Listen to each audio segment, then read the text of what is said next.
ये देखो, हाँ तो इसमें देखिए कंडीशन क्या है कि एक सी तो constant distance multiply R dash बना लिया, के डैश बना लिया, तो किस ऑर्डर का हो गया ये? सेकेंड ऑर्डर का। मतलब है थर्ड ऑर्डर का रिएक्शन, बट पूरा काम करेगा सेकेंड ऑर्डर की तरह। इसको हम लोग क्या बोलेंगे बच्चों? Pseudo second order reaction.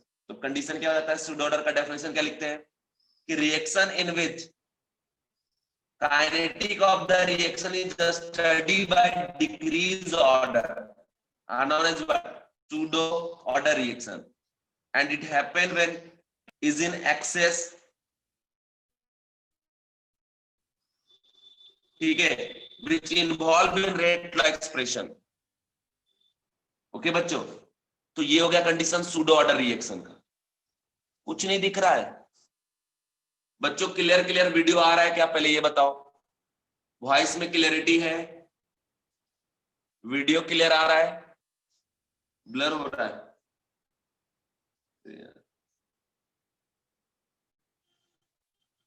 पता नहीं आज क्या प्रॉब्लम चल रहा है यार।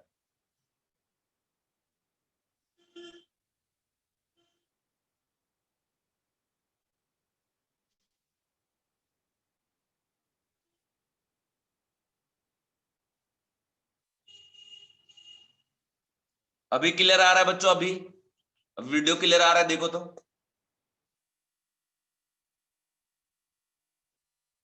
क्या करूं यार बताओ इसमें?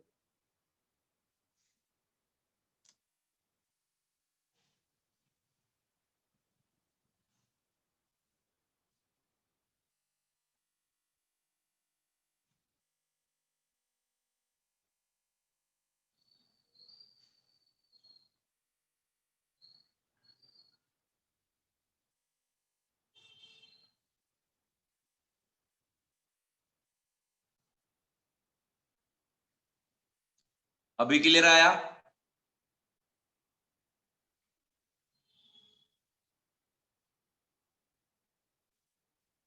अरे यार, उसको इंक्रीज कैसे करूं सुबोध? इंक्रीज करने की है क्या हमारे पास पॉसिबिलिटी?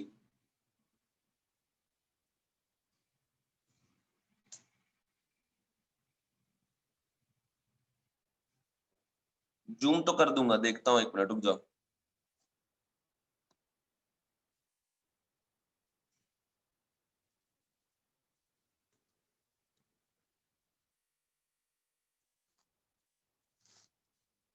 अभी वीडियो दिख रहा है बच्चों?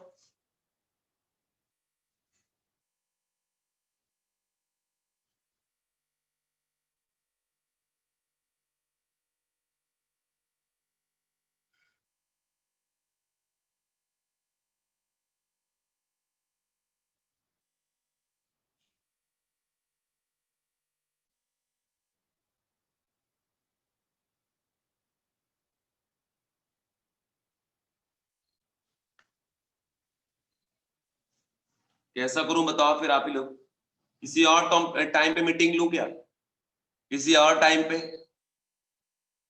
आज किसी और टाइम पे ले लूं क्या?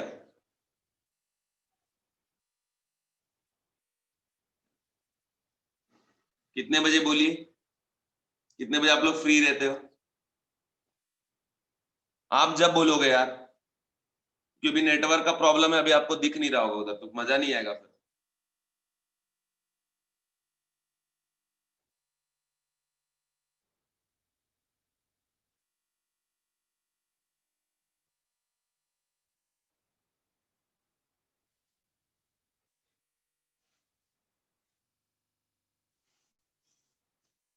इवनिंग में ले लूं 6 to 8?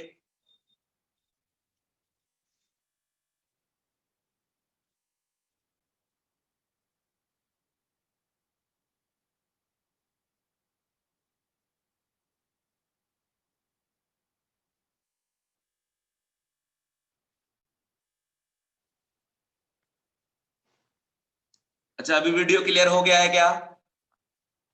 वीडियो क्लियर हो गया बच्चों? हो गया ना? अभी पढ़ाते हैं फिर, चलो।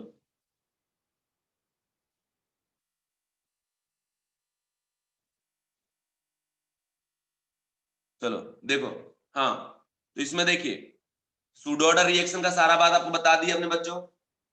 अब सूडो ऑर्डर काइनेटिक में जो सूडो फर्स्ट ऑर्डर है, ठीक है, सूडो फर्स्ट ऑर्डर काइनेटिक्स वो बहुत ज्यादा इंपॉर्टेंट होता है, जिसका आपको एक एग्जांपल मैं दिखाता हूं। देखो जरा, CH3 COO C2H5 ईस्टर का जब हाइड्रोलिसिस आप कराते हैं, वो भी कौन सा एसिडिक हाइड्रोलिसिस, यहां से बनेगा कार्बोक्सिलिक एसिड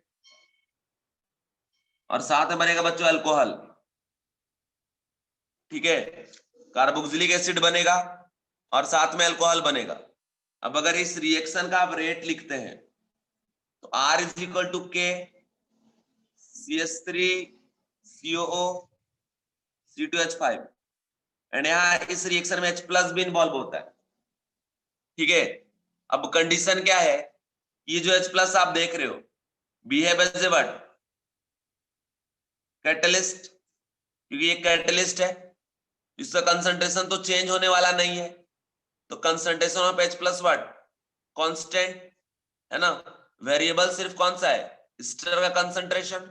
देखो इस पे पावर 1, इस पे power 1, net overall order is equal to क्या हो गया बच्चों, सेकेंड ऑर्डर रिएक्शन, ठीक है। Net overall order of reaction is what, second order reaction. And अगर मैं बात करूं कि इसमें तो चेंजेस हो ही नहीं रहा, तो K के साथ ये H प्लस मल्टीप्लाई होकर एक नया सा रेट कांस्टेंट जनरेट करेगा, है ना, जिसे हम लोग K डैश बोलेंगे। तो R लिख सकते हैं, R is equal to K dash concentration of CH3 COO C2H5 to the power 1। इसीलिए बच्चों जब आप फर्स्ट ऑर्डर काइनेटिक पढ़े थे तो वहां बताया गया था एग्जांपल में acidic hydrolysis of ester follow first order kinetic but not real first order, this is pseudo first order kinetics, okay बच्चों।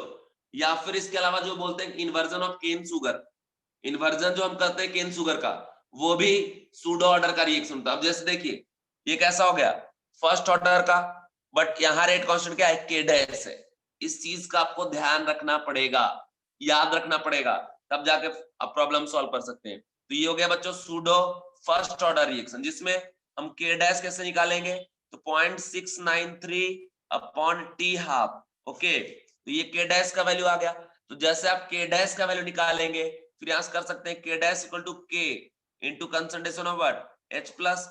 तो अगर आपको H प्लस का कंसंट्रेशन पता है, K डैश में डिवाइड कर देंगे तो K का वैल्यू आ जाएगा, ठीक है बच्चों। तो ये कंडीशन है, देखो मेनली हमारे सिलेबस में इन्वर्जन ऑफ केन सुगर और एसिडिक हाइड्रोलिसिस ऑफ ईस्टर वाला ही क्वेश्चन पूछता है, तो इसलिए मैं आपको ये बता रहा हूं, इसको ध्यान रखिएगा। लास्ट एग्जांपल आप ये देखो, ठीक है, इसमें देखो इन्वर्जन ऑफ केन सुगर, इसमें भी देखो C12H22O11 और साथ में ये H2O है ना, in presence of what, H plus. तो यहां से बनेगा C6H12O6 और दूसरा भी बनेगा C6H12O6, एक ग्लूकोज दूसरा फ्रुक्टोज बनेगा, ओके माय डियर स्टूडेंट। अब इसका जो रेट ला एक्सप्रेशन हम लिखते हैं, इसमें इन्वॉल्व होता है R is equal to K C12H22O11, okay, and to the power 1, and इस रिएक्शन में भी H प्लस का इन्वॉल्वमेंट होता है। अब फिर मैं आपको बता दूं, एरो पे लिखा हुआ है, मतलब ये क्या हुआ बच्चों, कैटलिस्ट हुआ। तो कैटलिस्ट का कंसंट्रेशन तो चेंज होता नहीं है, तो कंसंट्रेशन ऑफ H प्लस कैसा है बच्चों, कांस्टेंट है। तो इसका कंसंट्रेशन कांस्टेंट है, तो कांस्टेंट वैल्यू K के साथ मल्टीप्लाई होके एक नया सा रेट कांस्टेंट बनाएगा K dash, okay, K dash. अब आप देखिए K डैश और C12H22O11 and to the power 1, तो R is equal to this, ये आ गया बच्चों। अब ये कौन सा ऑर्डर हो गया आपका, देखो दिख रहा है सेकेंड ऑर्डर का, लेकिन काम कर रहा है फर्स्ट ऑर्डर की तरह, इसलिए इसको हम क्या बोलेंगे, pseudo first order reaction, okay my dear student, pseudo first order reaction. फिर से यहाँ पे आप ये चीज याद रखना कि K dash is equal to what, 0.693 upon T half, ठीक है। यह तमाम वो सारी चीजें, वो सारे फॉर्मूले जो भी आपने यूज किए थे फर्स्ट ऑर्डर काइनेटिक्स के लिए, वो सारे यहाँ पे यूज होंगे माय डियर स्टूडेंट। एंड इसके अलावा अगर मैं बात करूं कि K का, तो फिर याद रखिएगा कि K is equal to K dash into H plus, तो इसका यूज करना इस फॉर्मूले का, ठीक है, sorry, K dash is equal to K into H plus, इस फॉर्मूले का यूज करना और K डैश का जो वैल्यू है उसके हेल्प से K का वैल्यू निकाल लेना, ठीक है। क्लियर है बच्चों, सूडो ऑर्डर रिएक्शन समझ में आ गया, कोई प्रॉब्लम किसी को? Give me answer please everybody, सारे बच्चे बोल दो एक बार जल्दी से, फास्ट। ठीक है, चलिए अब आगे बढ़ता हूं मैं। नेक्स्ट है बच्चों, देखो नेक्स्ट है, लास्ट है nth order reaction. nth order reaction, तो बताइए इसका डेरिवेशन बताना है क्या या रहने दूं? nth ऑर्डर का डेरिवेशन बताना है या रहने दूं? रहने देना है तो आप नो लिखो, और बताना है तो यस लिखो। जल्दी से, टाइम वेस्ट नहीं करो बच्चों, बहुत कम टाइम अपने पास। nth ऑर्डर काइनेटिक्स का डेरिवेशन जो है वो मैं बताऊं नहीं बताऊं, चलो ठीक है, बट नॉर्मली बस इसका मैं ये रिजल्ट बता देता हूं, ठीक है, समझ गए? तो जैसे देखिए ए से जाते हैं प्रोडक्ट पे, तो यहां से r is equal to K a to the power n आता है। तो जब इसको पूरा इंटीग्रेट वगैरह करते हैं बच्चों, तो यहां से जो रिजल्ट आता है हमारे पास, है ना, वो रिजल्ट आता है K T is equal to 1/1 minus n, है ना, into 1/80 to the power n minus 1 और minus of 1/n0 to the power n-1। ये हो जाता है बच्चों केटी का। बट याद रखिएगा कि this expression and this condition not valid in case of n is equal to 1। किसी भी ऑर्डर के लिए ये वैलिड होगा, but n is equal to first order के लिए वैलिड नहीं होगा माय डियर स्टूडेंट, इस बात का आप ध्यान रखना, ठीक है? मतलब क्यों नहीं होगा? क्योंकि आपको याद है ना, वहां पे आया था K T is equal to ln, है ना, n0 बाय व्हाट 80 आया था। तो क्यों आया था? क्योंकि वहां पे 1 बाय ऐसा आया था, इसे इंटीग्रेट करते हैं तो ln x में कन्वर्ट होता है ना, इसलिए। बट यहाँ पे अगर 1 पुट कर देंगे 1/1 माइनस 0 क्या हो जाएगा? इन्फिनिटी हो जाएगा, ठीक है? तो इसलिए ये expression n is equal to 1 पे वैलिड नहीं है, ठीक है, बाकी सभी पे वैलिड है। उसके बाद बच्चों nth ऑर्डर के लिए जो टी हाफ हम लोग निकालते हैं, nth ऑर्डर के लिए टी हाफ, इसका भी डायरेक्ट रिजल्ट आपको बताता हूं। टी हाफ यह आता है बच्चों 1/k 2 to the power n-1 minus of 1 divide by n-1 और into n0 to the power n-1। But बच्चों this formula is not valid in case of n is equal to 1, मतलब n not is equal to 1। n not equal to 1 मतलब first order का जो T half है उसका value आप इस तरीके से जाकर नहीं ला सकते। ओके, ये कैसे आया बच्चों? तो आप यहां से डिराइव कर सकते हैं। कैसे? कि जब कंसंट्रेशन रिएक्टेंट का हाफ हो जाए तो उस में जो टाइम यूज होता है उसको बोलते हैं टी हाफ। तो ए नॉट मतलब ए नॉट से ए नॉट बाई 2 हो जाते हैं, यहाँ पे A naught by 2 to the power n-1 जब पूरा सॉल्व करेंगे तो ये रिजल्ट आता है। ओके, तो ये कंडीशन है, ठीक है बच्चों? तो यहाँ पे ऑर्डर ऑफ रिएक्शन वगैरह पूरी बातें मैंने आपको बता दिया। चलिए अब मैं आगे बढ़ता हूं। अब आपको पता है ना कि ऑर्डर एक्सपेरिमेंटली डिटरमाइन करा जाता है, मतलब experimental method for determination of order. इसमें 4-5 मेथड है, जिसमें आप जो मुझे बताओ बोलोगे वही मेथड मैं आपको बताऊंगा, बाकी जो आपको पता हो वो नहीं बताऊंगा। फर्स्ट है बच्चों इनिशियल रेट लॉ मेथड, ठीक है, initial rate law method. And second है आपका ग्राफिकल मेथड, ठीक है। एंड थर्ड है बच्चों इंटीग्रेटेड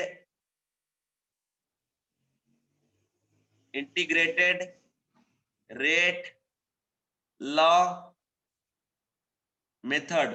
एंड फोर्थ है हाफ लाइफ, ठीक है, हाफ लाइफ मेथड। इसमें बच्चों अगर मैं आपको बता दूं तो जो जेडबलई पॉइंट ऑफ व्यू से सबसे ज्यादा इंपॉर्टेंट है, ठीक है, वो फर्स्ट और थर्ड है, ठीक है।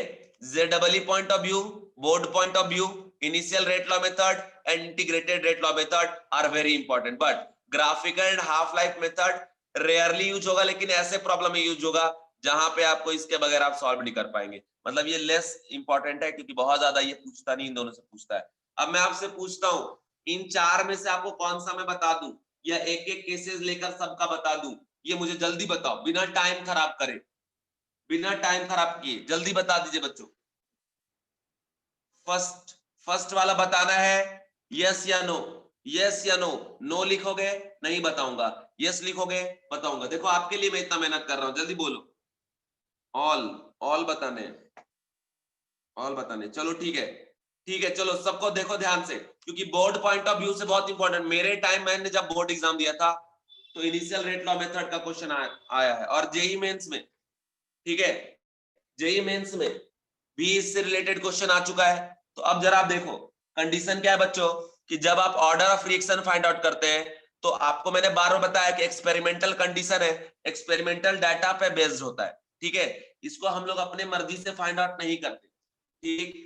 अब बात यह है कि उसके लिए क्या करेंगे, तो कुछ ना कुछ आपको इंफॉर्मेशन देगा, एंड बाय यूजिंग इंफॉर्मेशन आप फाइंड आउट करेंगे ऑर्डर ऑफ रिएक्शन, जिसमें फर्स्ट मेथड है कि अगर आपको यूनिट ऑफ रेट कांस्टेंट दे दिया है तो फिर आप कैसे फाइंड आउट करोगे, वो एक तरीका है जो आपने ऑलरेडी मैंने आपको पढ़ा दिया है, आपने पढ़ रखा है, ठीक है बच्चों।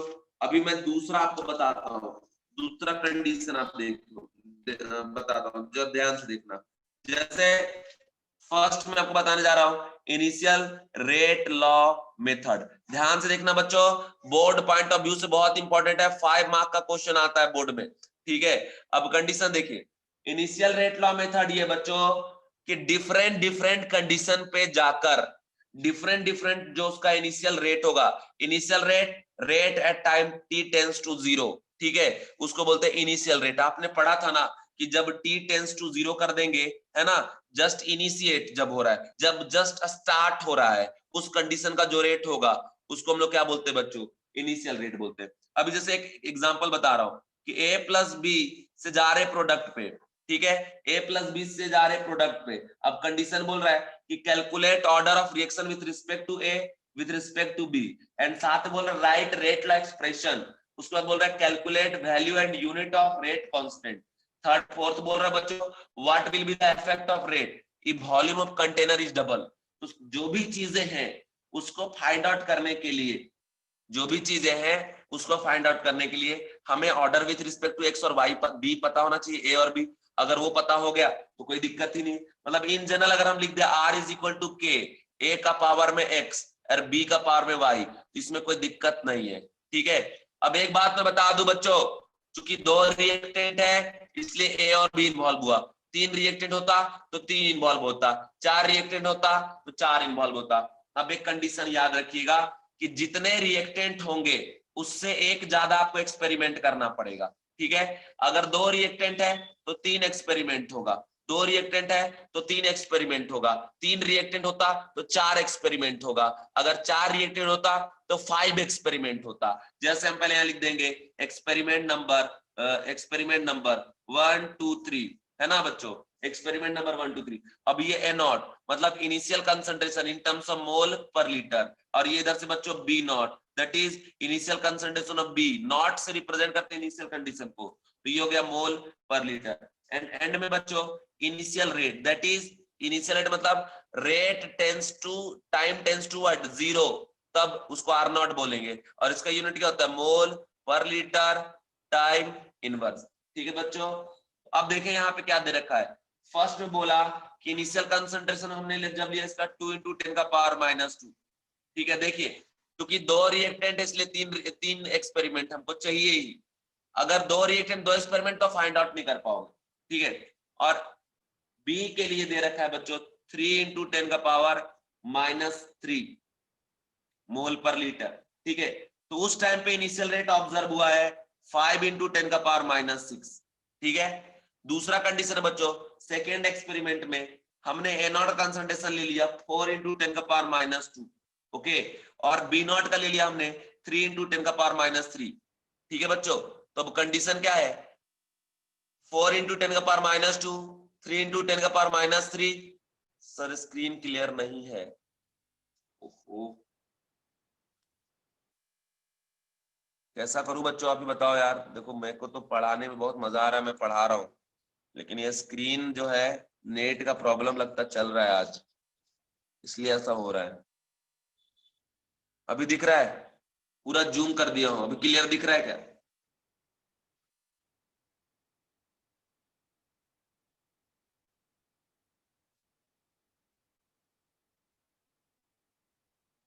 बच्चों वीडियो अभी क्लियर दिख रहा है क्या आपको?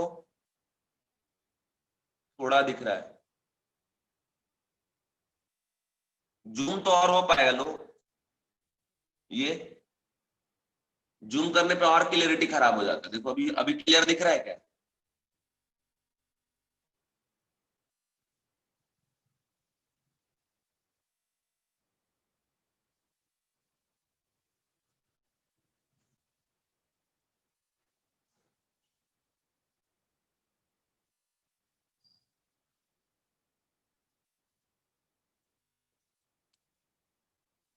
चलो बच्चों ध्यान से सुनते जाओ, है ना, और किसी को डाउट तो अलग से पूछ लेना। इधर देखो, ये ए नॉट है आपका 4 इंटू, ठीक है, ये दिया। तो बच्चों जब हमने इनिशियल कंसंट्रेशन लिया तो उस टाइम जो 10⁻⁻5, ठीक है, 10⁻⁻5। दूसरा बात है बच्चों, जब थर्ड एक्सपेरिमेंट कर रहे हैं ना, तो उस टाइम ए नॉट हमने लिया 8 इंटू 10⁻⁻2, और बी हमने ले लिया 9 इंटू 10⁻⁻3, ठीक है, समझे? तो इसका जो आपका दिख रहा है रेट, वो था बच्चों 18 इंटू 10⁻⁻5, 18 इंटू 10⁻⁻5।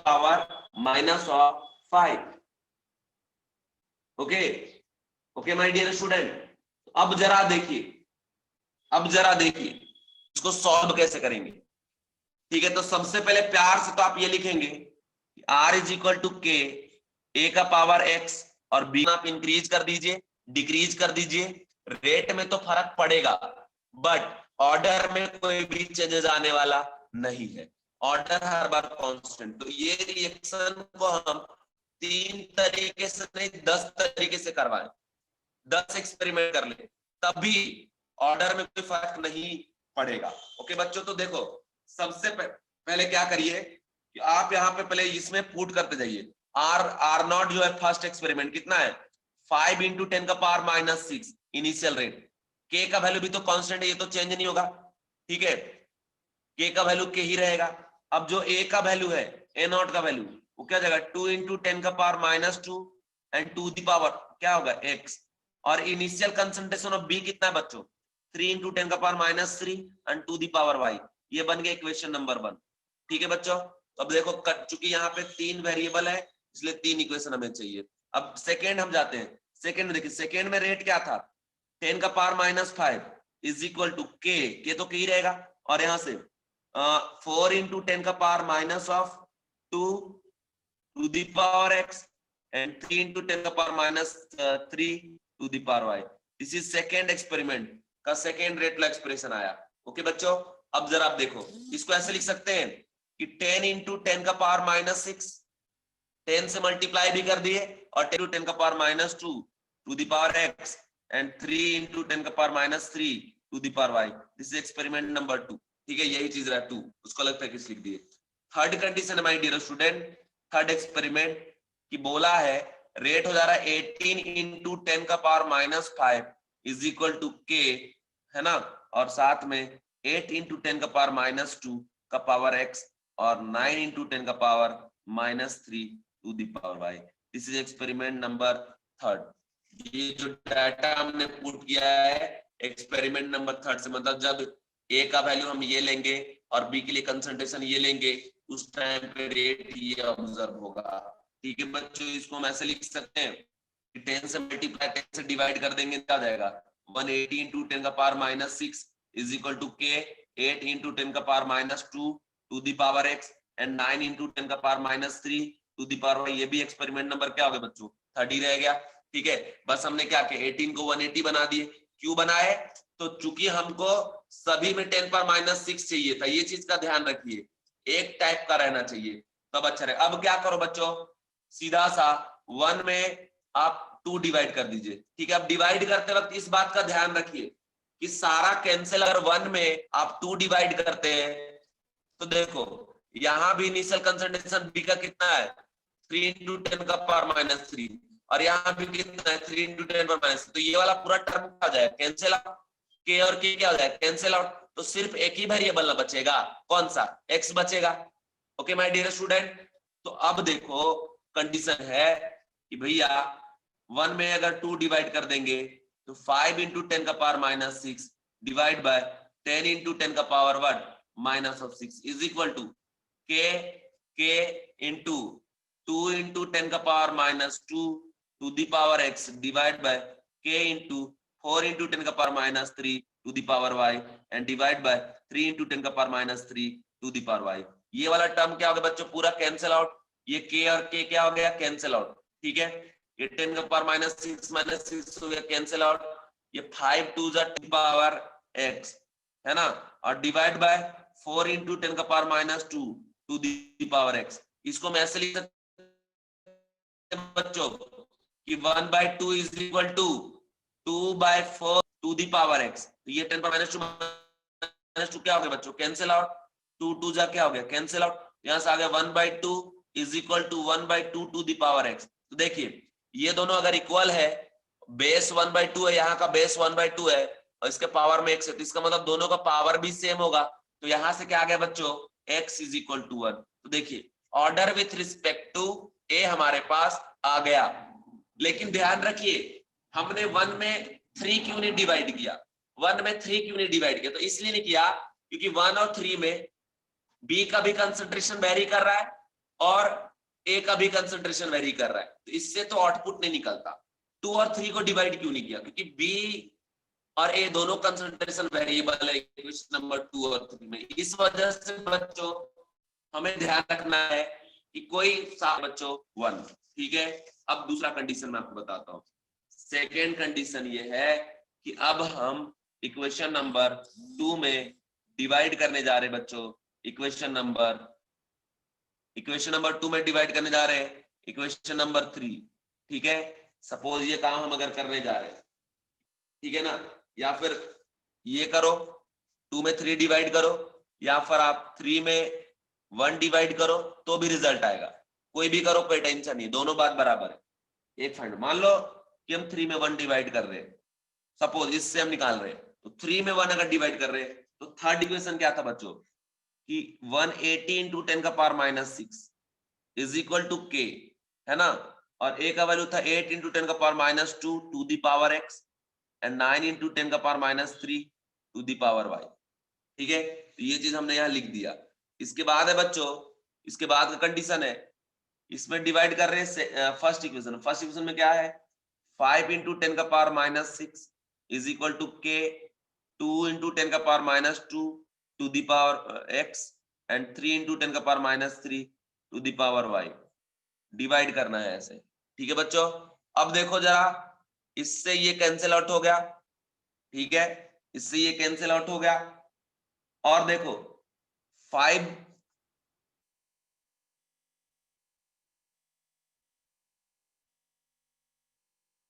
36 से कैंसिल आउट हो गया, के कल्याण हो गया इधर। अब देखो यहां से आ गया 36 इज इक्वल टू 8 इंटू 10 का power minus 2 divide by 2 into 10 का पावर माइनस 2 और टू दी पावर क्या x और इंटू 9 इंटू 10 का पावर माइनस 3 बाय 3 इंटू 10 का power minus 3 to the power y। देखिए बच्चों अब यहाँ कंडीशन क्या है, ये वाला टर्म कैंसिल आउट हो गया, 2 4 जा कैंसिल आउट हो गया।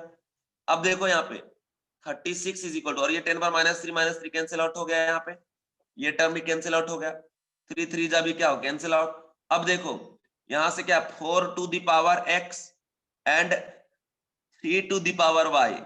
अब ये देखो x का वैल्यू हम निकाल चुके ऑलरेडी, x का वैल्यू क्या है 1, तो पुट कर देंगे 36 is equal to 4 to the power 1 तो 3 का पावर y, तो 4 से जब इसमें डिवाइड कर देंगे 9 इज इक्वल टू क्या आपका 3 टू द पावर y, ना इनको लिख सकते हैं 3 का square equal to 3 to the power y, है ना।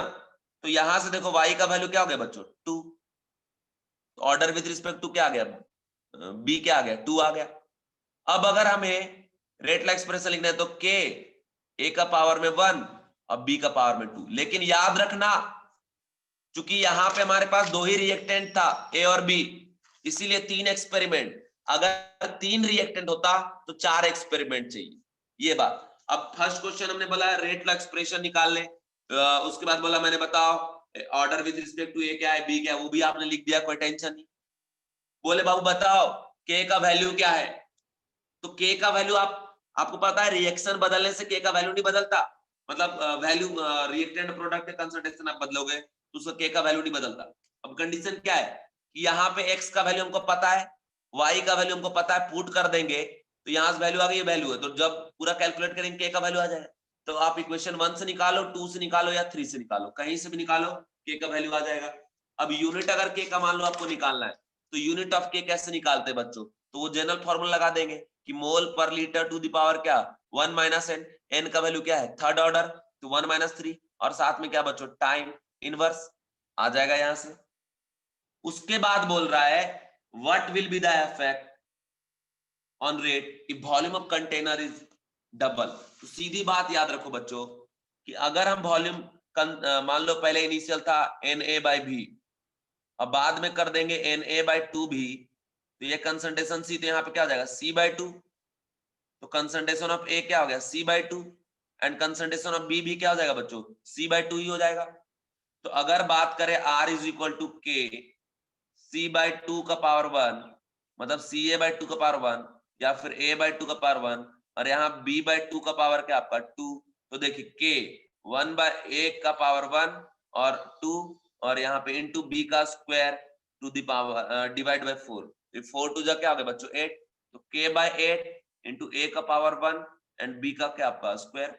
ये जो आर डैश हम निकाल रहे हैं ये आर डैश किसके बराबर हो जाएगा, ये इसको आर लिख सकते हैं, तो आर अपॉन क्या आपका एट, तो ये 1/8 टाइम्स हो गया इनिशियल रेट का। तो इस तरीके से बच्चों आप किसी का भी ऑर्डर निकाल सकते हो। देखो अब मैंने आपको इतना मेहनत से बताया समझाया, अब आप मेरे को प्यार से ये बता दो कि सर ये आपको समझ में आया या नहीं आया, गिव मी आंसर प्लीज। और ये सबसे इंपॉर्टेंट था, जेई मेंस में इससे क्वेश्चन बहुत बार आया है, आप प्रीवियस ईयर में जाके देख सकते हो, जेई एडवांस में भी आया है, नीट में भी आया है, बोर्ड में भी आया है। तो बताइए आपको इनिशियल रेट लॉ मेथड में क्लियर हो गया या कोई डाउट है, कोई भी डाउट मन में आ रहा है तो एक बार पूछ लो।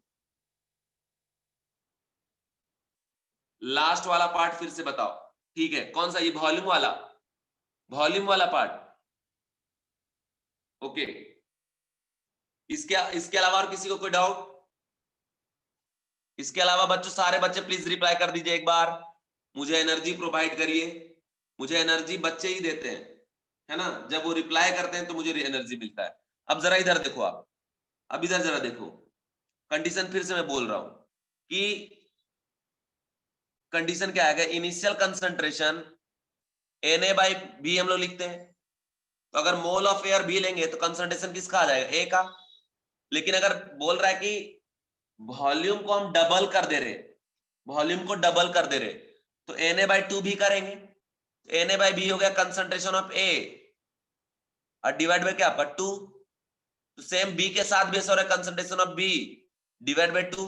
अब रेट एक्सप्रेशन में अगर पुट कर दिए तो ए का पावर वन रह गया, टू बाहर निकल गया, ए का बी का पावर टू रह गया और टू का स्क्वायर बाहर निकल गया फोर, तो 1/2 इंटू 1/4 क्या होगा बच्चों 1/8, तो ये 1/8 इधर बाहर लिख दिए के, ए का पावर वन बी का पावर टू।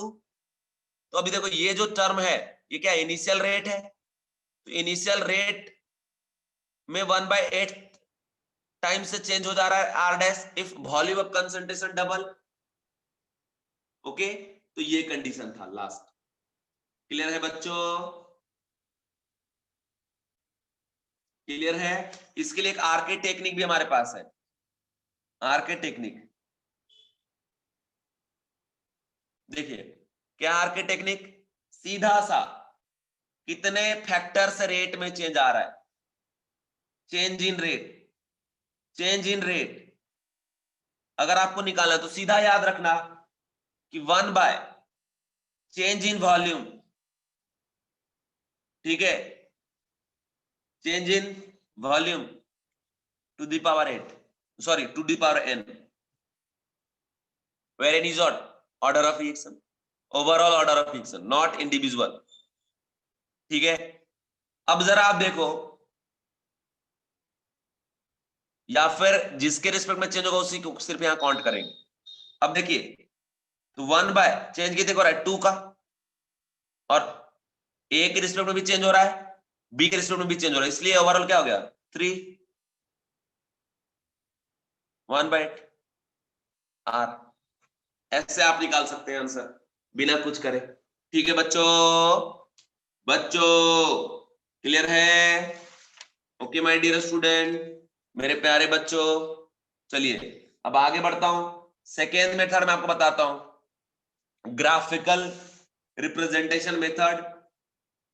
इस मेथड का बहुत ज्यादा यूज नहीं है, लेकिन एक वे बस आपको बता देता हूं, 1 मिनट लगेगा बताने में, ज्यादा नहीं। इस मेथड में हम लोग ग्राफ का यूज करेंगे। प्रॉब्लम में अगर आपको ग्राफ दिया रहे तो ग्राफ को देख के आपको फाइंड आउट करना पड़ेगा कि किस ऑर्डर का रिएक्शन। ठीक है, अब एक बात आप समझ लीजिए, जो भी ग्राफ ड्रॉ किया जाता है वो तो एक्सपेरिमेंटल डाटा के बेसिस में आपका ग्राफ बनता है। ठीक है, तो ग्राफिकल मेथड, मान लीजिए अगर आपको ऐसा ग्राफ दे दिया कि भैया minus of D A by D T, minus of D A by D T versus time का जो ग्राफ है वो ऐसा स्ट्रेट लाइन जा रहा है, पूछा बताओ कौन से ऑर्डर का है। तो ये आपको पता होना चाहिए कि आर वर्सेस टी का ग्राफ अगर कांस्टेंट जा रहा है, मतलब टाइम पे रेट डिपेंड नहीं कर रहा है, तो ऐसा कौन सा होता है, आर इज इक्वल टू के, मतलब कौन सा बच्चों, जीरो ऑर्डर रिएक्शन है ना, तो जीरो ऑर्डर का है, ऐसे बताना पड़ेगा। यहाँ पे फिक्स बाउंड्री नहीं है, दिमाग लगाना पड़ेगा आपको।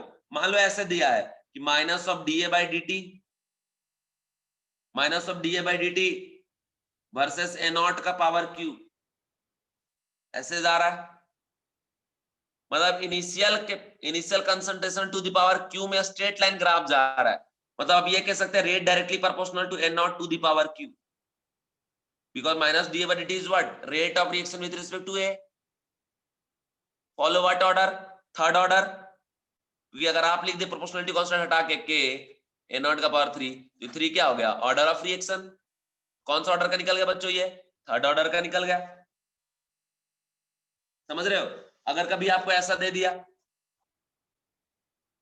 कि minus of D A by D T versus A not का ग्राफ, ये भी कांस्टेंट है, तो बताइए ये किस ऑर्डर का ग्राफ है? ये जो भी मैं ड्रॉ किया हूं कौन से ऑर्डर को फॉलो कर रहा है? Give me answer please. Minus of D A by D T versus A not का ग्राफ कौन? बिल्कुल सही जवाब सुबोध, बिल्कुल सही जवाब बेटा, सभी का सही जवाब, जीरो ऑर्डर रिएक्शन। भैया रेट जो है कंसंट्रेशन पर डिपेंड ही नहीं कर रहा। ठीक है, एक क्वेश्चन ये जेई एडवांस में आया था, जेडबलई में 2013 के पेपर में जाके चेक कर सकते हैं, बहुत इजी क्वेश्चन है। ऐसा ग्राफ में दिया था, ये ग्राफ दिया था, यहां दिया था कंसंट्रेशन ऑफ रिएक्टेंट और वर्सेस टाइम का graph, concentration of reactant versus time का ग्राफ पूछा था, बताओ कौन से ऑर्डर का रिएक्शन है। तो जरा बताइए किस ऑर्डर का रिएक्शन बच्चों, बताओ बच्चों, बता दो बच्चों।